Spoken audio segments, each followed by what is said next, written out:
प्रिय मित्रों, हर हर महादेव। आज हम इस वीडियो के माध्यम से चर्चा करेंगे कि इस वर्ष 2024 में जया एकादशी व्रत पर्व किस दिन मनाया जाएगा। जया एकादशी पर पूजन का शुभ मुहूर्त क्या है, पूजन की विधि क्या है, जया एकादशी का महत्व क्या है, जया एकादशी में किन शुभ मुहूर्त एवं योग में पूजन करना उत्तम रहेगा, जया एकादशी व्रत का पारण कब करना है, जया एकादशी व्रत की कथा क्या है एवं इस एकादशी से संबंधित कुछ विशिष्ट जानकारी के विषय में चर्चा करेंगे। वीडियो सभी व्रतधारियों के लिए अति महत्वपूर्ण एवं ज्ञानवर्धक है, इसलिए इस वीडियो को संपूर्ण अवश्य देखें एवं इसे अपने इष्ट मित्रों में ज़्यादा से ज़्यादा शेयर करें ताकि इस वीडियो का लाभ उन सबको प्राप्त हो सके। वीडियो अगर अच्छा लगे तो कमेंट बॉक्स में ओम विष्णवे नमः अवश्य लिखें एवं चैनल को सब्सक्राइब कर बेल आइकन दबा दें, जिससे हमारे चैनल द्वारा प्रस्तुत हर नए वीडियो की जानकारी आपको प्राप्त हो सके। तो आइए इस पुण्य प्रदायक मास के ज्ञानोपयोगी वीडियो का शुभारंभ करते हैं।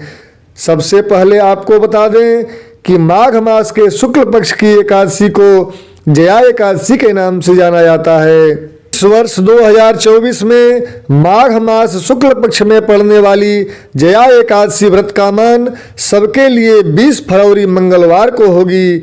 इसे भैमी एकादशी के नाम से भी जाना जाता है। इस दिन भगवान श्री हरि विष्णु का पूजन अर्चन करने से सभी मनोरथ सिद्ध होते हैं।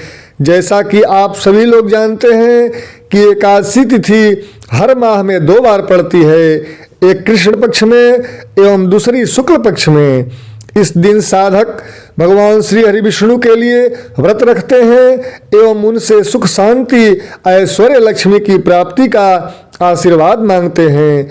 एकादशी तिथि भगवान विष्णु को समर्पित होती है, इसलिए इस दिन भगवान विष्णु की उपासना एवं आराधना करने से व्रतधारियों की समस्त मनोकामनाएं पूरी हो जाती हैं। इस एकादशी का व्रत करने से व्यक्ति नीच योनि जैसे भूत प्रेत पिशाच की योनि से मुक्त हो जाता है। अब हम आपको बता दें कि जया एकादशी पर पूजन का शुभ मुहूर्त क्या है एवं पूजन की विधि क्या है। इस वर्ष 2024 के माघ माह के शुक्ल पक्ष की एकादशी तिथि का प्रारंभ 19 फरवरी सोमवार को दिन में 11:33 के पश्चात लग रही है एवं इसका समापन 20 फरवरी मंगलवार को दिन में 11:40 तक रहेगी। इसलिए उदया तिथि को मानते हुए सर्वत्र जया एकादशी व्रत 20 फरवरी मंगलवार को किया जाएगा। इस दिन प्रातः काल नित्य क्रिया स्नान आदि से निवृत्त होकर भगवान विष्णु का पूजन कर सकते हैं। जया एकादशी व्रत का पारण 21 फरवरी दिन बुधवार को सूर्योदय के पश्चात अपनी सुविधानुसार आप कर सकते हैं।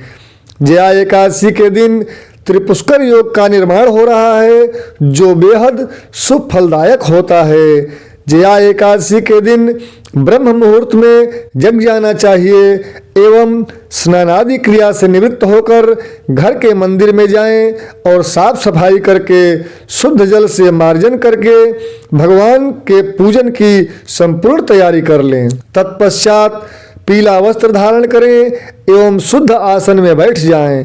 भगवान के पूजन के लिए एक चौकी रखें, उस पर पीला वस्त्र बिछावें एवं उस पर श्री हरि विष्णु की प्रतिमा रखें। व्रत का संकल्प करें। इसके बाद भगवान विष्णु के ऊपर शुद्ध जल का मार्जन करें। पुनः दूध, दही, घी, शहद, चीनी एवं पंचामृत से पृथक पृथक स्नान करावें। पुनः शुद्ध जल से स्नान करावें। साफ वस्त्र से भगवान के अंगों का श्रद्धा पूर्वक प्रोक्षण करें। सुगंधित इत्र लगावें। नवीन एवं सुंदर पीला वस्त्र पहनावें। पीला चंदन लगावें। पीला पुष्पमाला पहनावें। अबीर बुक्का हल्दी चूर्ण अर्पण करें। धूप दीप दिखावें। भोग प्रसाद अर्पण करें।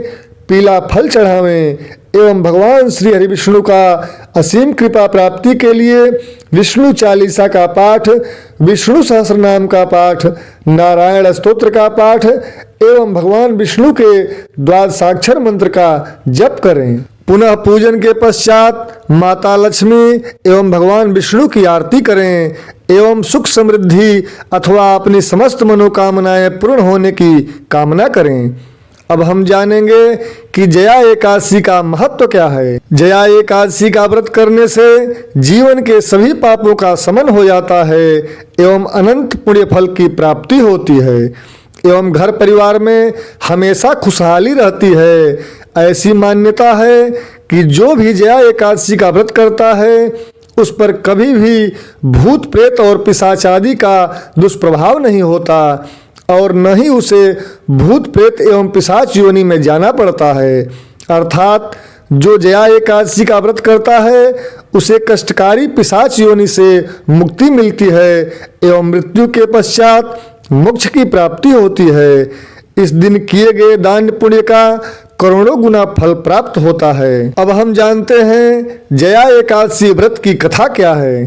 धर्मराज युधिष्ठिर भगवान श्री कृष्ण से पूछते हैं कि हे मधुसूदन, कृपा करके आप माघ शुक्ल एकादशी का वर्णन कीजिए। इसका क्या नाम है, इसके व्रत की क्या विधि है एवं इसमें कौन से देवता का पूजन किया जाता है। भगवान श्री कृष्ण कहते हैं कि हे राजन, इस एकादशी का नाम जया एकादशी है। इसका व्रत करने से मनुष्य ब्रह्म हत्या आदि पापों से छूटकर मोक्ष को प्राप्त करता है तथा इसके प्रभाव से भूत प्रेत पिशाच आदि योनियों से मुक्त हो जाता है। इस व्रत को विधि पूर्वक करना चाहिए। अब मैं तुमसे पद्म पुराण में वर्णित इसकी महिमा की एक कथा सुनाता हूँ, ध्यान पूर्वक सुनो। देवताओं के राजा इंद्र स्वर्ग में राज करते थे एवं अन्य देवगण सुखपूर्वक स्वर्ग में रहते थे। एक समय की बात है, नंदन वन में इंद्र के आदेशानुसार उत्सव का आयोजन हो रहा था। देवता ऋषि मुनि सभी उस उत्सव में मौजूद थे। उस समय गंधर्व गा रहे थे तथा गंधर्व कन्याएं नृत्य कर रही थीं। इन्हीं गंधर्वों में एक माल्यवान नाम का गंधर्व भी था जो बहुत सुरीला गाता था। जितनी सुरीली उसकी आवाज थी उतना ही रूपवान भी था। गंधर्व कन्याओं में एक पुष्पवती नाम की नृत्यांगना भी थी। पुष्पवती नामक गंधर्व कन्या ने माल्यवान नामक गंधर्व को देखते ही उस पर आसक्त हो गई तथा अपने हाव भाव से उसे रिझाने का प्रयास करने लगी। माल्यवान भी उस पुष्पवती पर आसक्त होकर अपने गायन का सुर ताल भूल गया। इससे संगीत की लय टूट गई और संगीत का सारा आनंद बिगड़ गया। सभा में उपस्थित देवगणों को यह अच्छा नहीं लगा। माल्यवान एवं पुष्पवती के इस कृत्य से नाराज होकर भगवान इंद्र ने इन दोनों को श्राप दे दिया कि तुम लोग स्वर्ग से वंचित होकर मृत्युलोक में पिशाचों सा जीवन भोगो, क्योंकि तुमने संगीत जैसी पवित्र साधना का तो अपमान किया ही है, साथ ही सभा में उपस्थित गुरुजनों का भी अपमान किया है। इंद्र भगवान के श्राप के प्रभाव से दोनों पृथ्वी पर हिमालय पर्वत के जंगल में पिशाची जीवन व्यतीत करने लगे। पिशाची जीवन बहुत ही कष्टदायक था। दोनों बहुत दुखी थे। एक बार माघ मास के शुक्ल पक्ष की जया एकादशी के दिन संयोगवश दोनों ने कुछ भी भोजन नहीं किया और न ही कोई पाप कर्म किया। उस दिन मात्र फल फूल खाकर ही पूरा दिन व्यतीत किया। भूख से व्याकुल तथा ठंड के कारण बड़े ही दुख के साथ पीपल वृक्ष के नीचे इन दोनों ने बड़ी कठिनता पूर्वक पूरी रात काटी। पूरी रात अपने द्वारा किए गए कृत्य पर पश्चाताप भी करते रहे और भविष्य में इस प्रकार भूल न करने की भी ठान लिया था। सुबह होते ही दोनों की मृत्यु हो गई। अनजाने में ही सही उन्होंने एकादशी का उपवास किया था। भगवान के नाम का जागरण भी हो चुका था।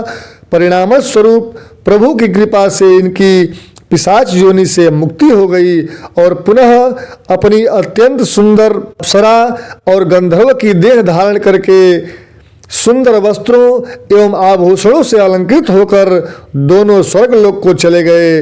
देवराज इंद्र उन्हें स्वर्ग में देखकर आश्चर्यचकित हुए और पूछा कि वे श्राप से कैसे मुक्त हुए। तब उन्होंने बताया कि भगवान विष्णु की उन पर कृपा हुई। हमसे अनजाने में माघ माह शुक्ल पक्ष एकादशी यानी जया एकादशी का उपवास हो गया, जिसके प्रताप से भगवान विष्णु ने हमें पिशाची जीवन से मुक्त कर दिया। इस प्रकार जया एकादशी का व्रत करने से भक्तों को पूर्व में किए गए पाप कर्मों से मुक्ति मिलती है। व्रत कथा श्रवण करने के बाद भगवान श्री हरि विष्णु की मंगलमयी आरती करें, प्रसाद वितरण करें, रात्रि में जागरण करें, भगवान नाम का जप एवं स्मरण भजन कीर्तन करें। पुनः द्वादशी के दिन प्रातः काल स्नान आदि क्रिया से निवृत्त होकर सूर्योदय के पश्चात व्रत का पालन करें। इस दिन स्नान दान जप तप का अत्यधिक महत्व होता है, इसलिए इस दिन दान पुण्य अवश्य करना चाहिए। इस तिथि पर दान पुण्य करने से अनंत गुना फल की प्राप्ति होती है। इसी तरह प्रामाणिक धर्म शास्त्रोक्त व्रत कथा उद्यापन वर्ष फल ज्योतिष वास्तु पितृदोष एवं ग्रह बाधा से संबंधित जानकारी के लिए जुड़े रहे हमारे साथ। जय गजानन, जय विश्वनाथ।